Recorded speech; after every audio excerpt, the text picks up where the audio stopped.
him. Oh, and that. I've had to write this down, otherwise we'll be here sometime, and it's the best way, believe me.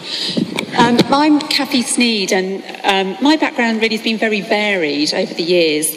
But what I have done is spent lots of time working very hard for other people, and as a big fat thank you, got made redundant twice. So maybe some of you can relate to that.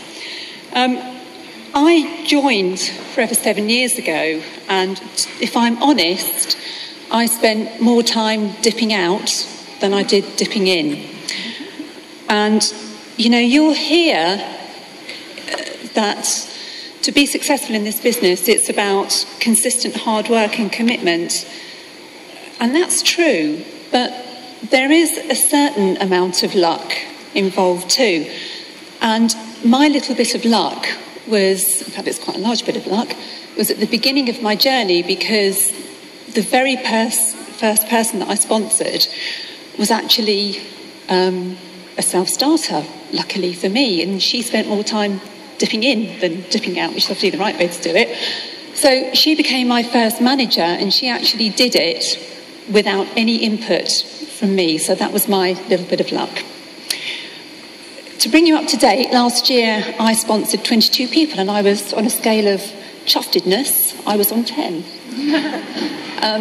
However, that kind of slid down because 19 of them did very little. But 3 of them started to. And at the beginning of the year, for those of you who were at the QLS day, you would have heard Andy Waring, yet again, speak. And you would have heard him do his lifestyle slot and say that he had had, a couple of days before, a text from somebody saying that, thanks very much, they didn't think that this was for them. And that was me.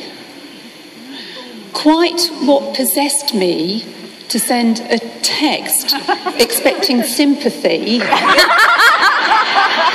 from his lordship, I'm at a loss to know. So the reply came back, okay, what's your plan B? I threw the phone across the room in anger and frustration, because it wasn't what I wanted to hear, but it was what I needed to hear. So I made a few phone calls. I phoned round my team and asked who was up for it, who actually wanted to pull the finger out and get on with it, because if they did, then I did. And when was that? January. So here I am. And again, without making it sound like the Oscars, I do have some people to thank. And there are people outside of my group who, at that QLS day, actually gave me several words of encouragement. Claire Copping, Amanda Hilliard, Caroline Woodward, to name but a few. I have to thank my sponsor, Felicity Danby, because without her I wouldn't be here. And also the wonderful people who have allowed me to work with them. And for that I'm truly grateful. And of course, you all would have heard about the great Go Soaring course. It's a shame that you're not all in the soaring team, really. Hey ho. Thank you. Ladies and gentlemen, let's hear it for our new senior managers.